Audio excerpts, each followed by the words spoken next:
У меня есть чему гордиться.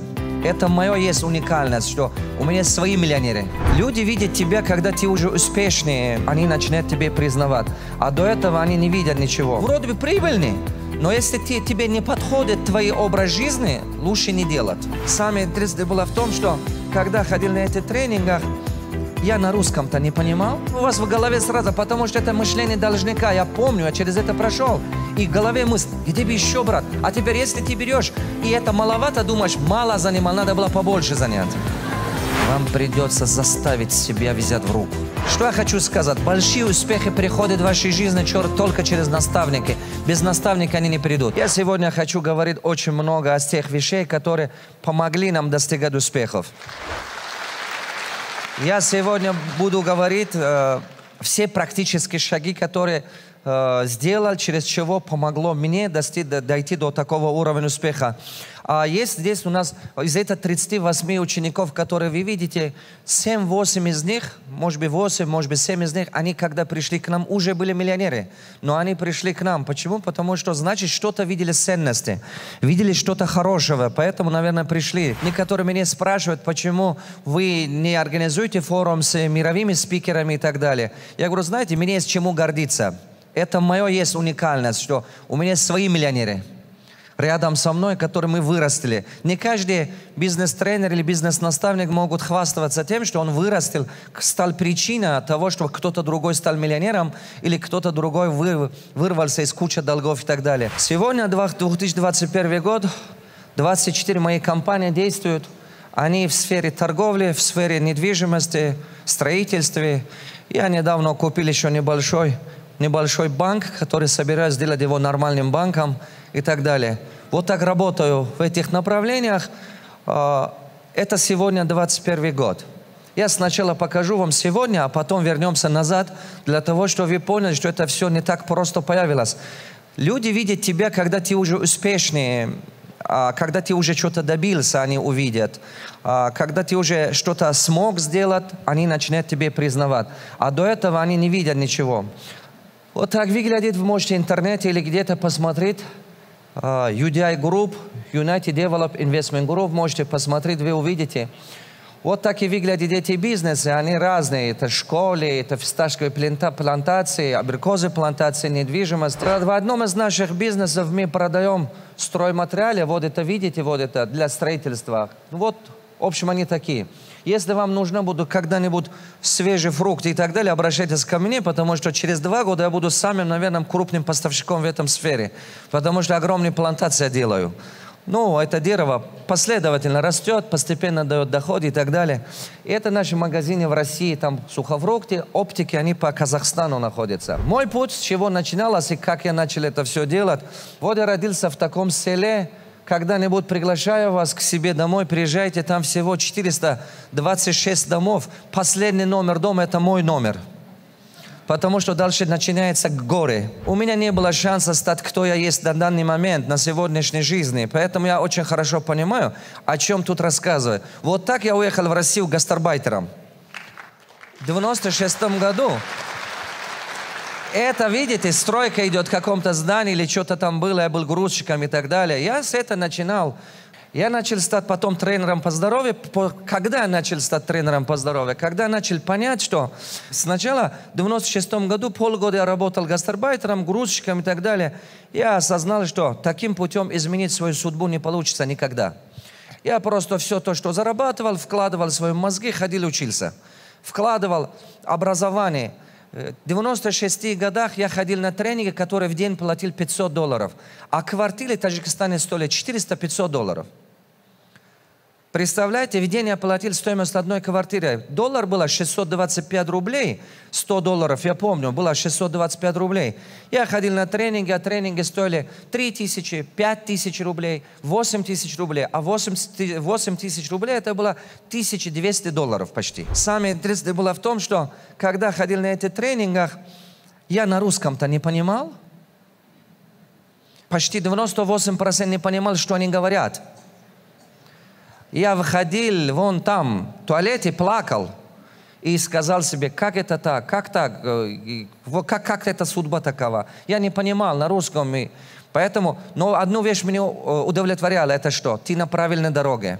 Просто продолжай идти, ты на правильной дороге, когда-нибудь дойдешь. Поэтому самое главное выбрать правильную дорогу, правильный путь. Хоть медленно, хоть быстро, когда-нибудь дойдете. Главное просто правильно выбрать правильные дороги. 7 лет преподавал по системе Нарбекова. С 98 годах по 2006-2007 годах я преподавал и стал тренером. Я был один из лучших тренеров, потому что я был психологом, потому что я вырос в этих системах и так далее. Но первые свои деньги я начал зарабатывать, первый свой миллион на недвижимость. С 98 годах я начал зарабатывать и новостройки начал покупать в Москве, потом в Алмате, Астане и Бишкеке. В основном я начал зарабатывать свой первый миллион на недвижимость. Как было? В 98 годах, 2000-х годах я зарабатывал и вкладывал. Зарабатывал, вкладывал. Я покупал в новостройках, покупал участки и так далее. В недвижимости до сих пор каждый год я зарабатываю от 1 миллиона до 3 миллионов долларов каждый год стабильно. Потому что в недвижимости я научился, как можно зарабатывать. И первый миллион я заработал тогда.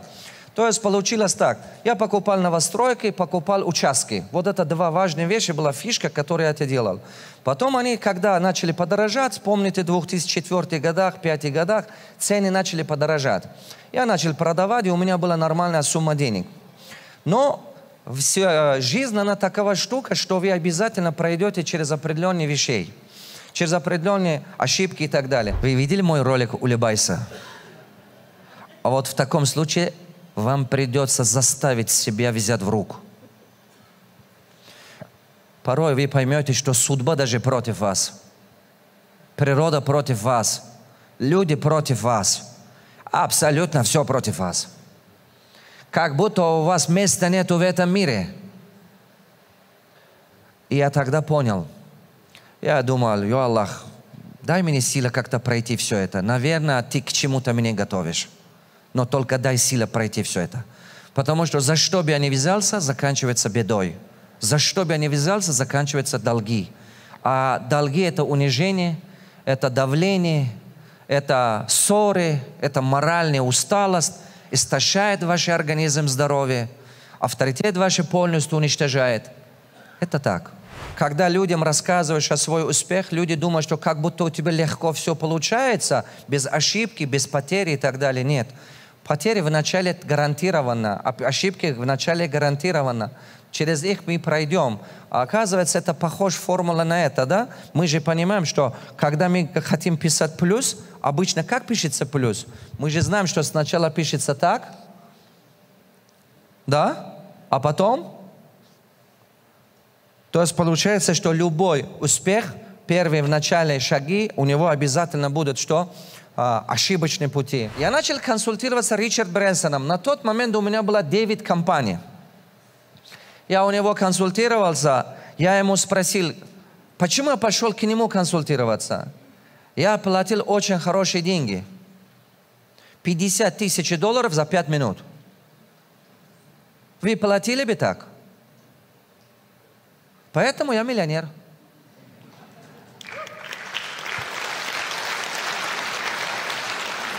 Ваше основное конкурентное преимущество – это ваш ум. А все остальное – это потом. Потому что ваш ум создает вокруг вас все остальное. Потом начали с 2014-2015 годах до сегодняшний день, потому что я до конца 2014 года долги отдал. Около 3 миллионов долларов долги отдал. До конца 2014 года. В начале 2015 за сегодняшний день я построил все эти бизнесы. Как вы думаете, за 6 лет хороший успех? Или не очень? Хороший успех? Да, следующее. Вот столько людей посещают наши тренинги, семинары и так далее. Вот, видите, давай дальше, дай. 668 магазинов мы построили. Парфюмерии, техники, оптики и так далее. Сухофрукты. Хороший результат? Это оказалось очень хорошая вещь. 668 магазинов построили за это время. Получается, с 2015 года до сегодняшнего дня. И опыт работает. Поэтому я буду сегодня говорить о тех вещах, которые работают с некоторыми фондами этими, в общем, 27 компаний. Если вы мои ошибки учитываете и только хорошие берете, очень легко двигаться. Я анализирую, думаю, почему через это ошибки я прошел. Потому что не был наставника. Если у меня был бы наставник, он, соответственно, остановил бы меня. Смотрите, $38 миллионеров я вырастил. Многие из них не делали эти ошибки. Вы согласны, что если вы умеете водить машину, вы можете этого научить кому-то? Водить машину. Если вы умеете готовить еду, вы можете кого-то научить, как готовить. Согласны? Вот. А когда вы какой-то еда 10, 20, 40 раз готовите, вы в этом станете профессионалом. Сейчас я стал профессионалом, как вырастить миллионеров. Это правда. Это правда. Мне достаточно видеть человека и немножко вникать в его бизнес, сразу пойму, это бизнес способен стать миллионным бизнесом, или этот человек может ли это делать, или нет. Сразу я вижу это. Этот человек может ли эту компанию сделать миллионом, или иногда я вижу так, бизнес способен стать миллионным, но человек не способен. Ну, у него нет этого потенциала, у него нет этого внутреннего, понимаете, вот драйва, двигатель. Вы же не можете в Запорожье сидеть, надеяться, что летаете там, как ракета. Согласны? Потому что вы же видите, что это же невозможно. Дальше. Делал бизнес тем, у кого денег меньше, чем у меня. Пожалуйста, внимание. Никогда не работайте, не станьте партнером с теми, у кого мало денег. Бизнес бывает, что подъемы, бизнес бывает спад, бизнес бывает застой. А когда застой или спад, вся тяжесть придет на ваше плечо. Кто это пережил? Кто хоть разу с этим столкнулся? Пожалуйста, не делайте бизнес тем, у кого долги или у кого там менее денег у вас и так далее, потому что вся нагрузка будет на вас. Не надо это так делать. Это тяжело. Внимание. Некоторые говорят, ну как, если это мой друг, если это мой родственник, если это что? Дорогой мой, если ты готов, результат, который можно было за 2 года добиться, 15 лет потерять, ну иди делай. Иди делай. Если ты готов ради этого друга, ради этого родственника потерять 13-12 лет своей жизни, ну тогда иди делай. Но если ты хочешь понять, чтобы быстрее шагать, чтобы обойти конкурентов и так далее, лучше фокусируйся, работай с теми, кто сильнее, чем ты. Ты быстрее поднимешься, быстрее ты растешь.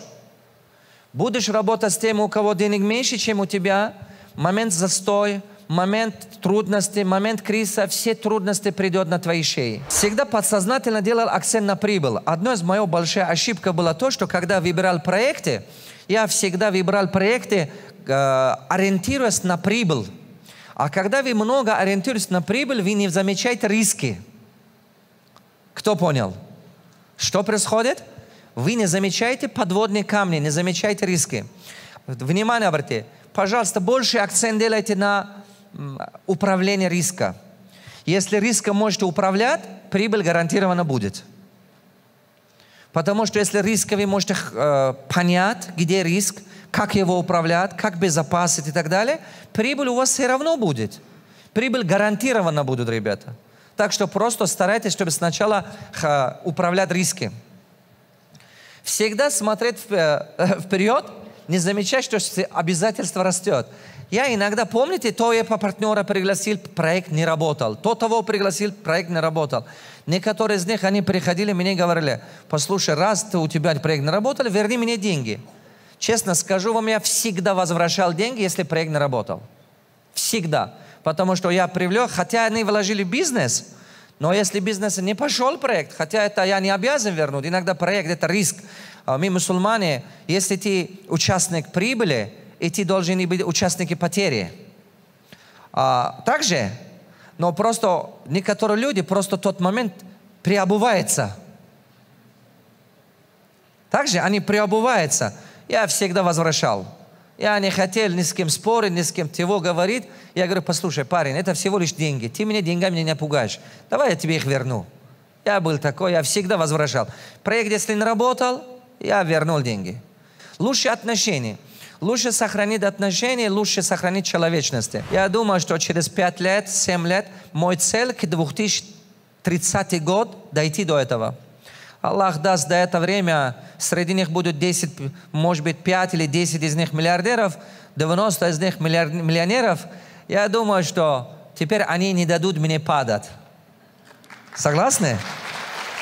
И друг друга тоже не будут давать падать, потому что если они будут в одном философии расти, в одном духе, в одном мировоззрении, они будут помогать друг другу когда-нибудь среди них. Вы знаете, как хорошо, когда рядом с тобой хотя бы 10, 20 или 50 миллионеров. Согласны?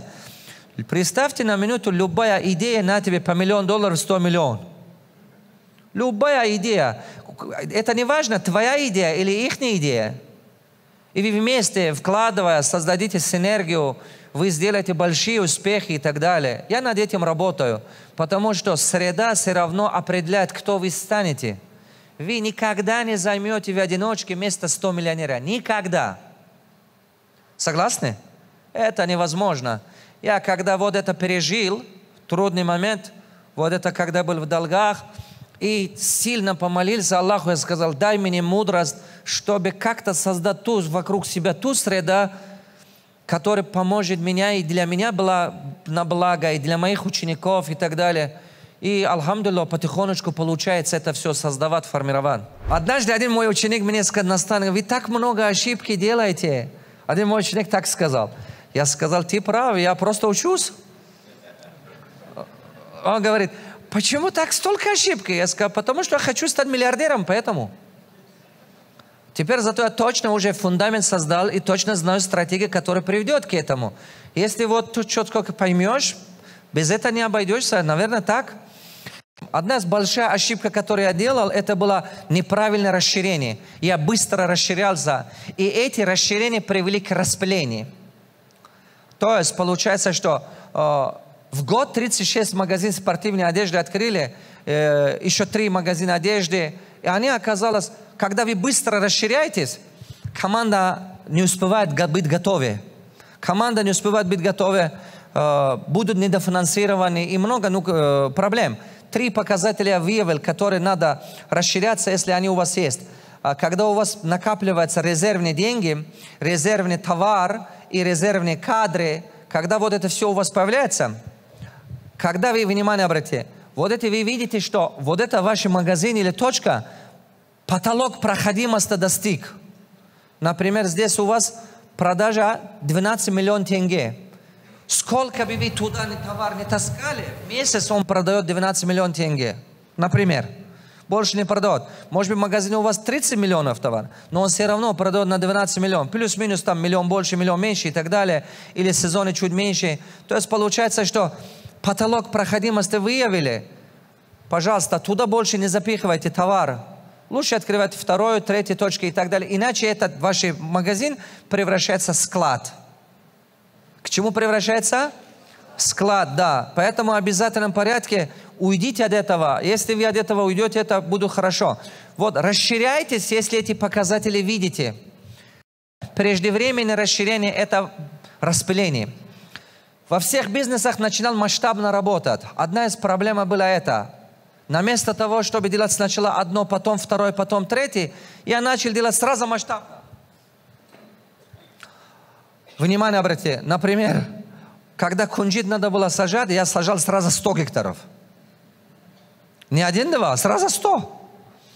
Когда спортивная одежда магазин, сразу 36 магазинов пытался открыть. Это оказалась ошибка. Когда Ричардом Брэнсоном поговорил, он сказал так. Знаете, какой пример он привел, который действительно мне сильно помогло? Он сказал так. Ты был в цирке. Ты видел, как жонглер играет? Жонглер играет всякими палками, шариками, всякие, да? Я сказал, да, видел жонглер. Он сказал, сначала они обычно начнут с одного, а потом добавляется 2-й, 3-й, 4-й, 5-й. И все иногда до 15-20 в воздухе он держит одновременно. Так же? И это пример мне кое-что дало, я задумался, ох ты, значит, надо научиться на одном проекте хорошо все делать, а потом это все что? Привести и потом упаковать, запускать и так далее.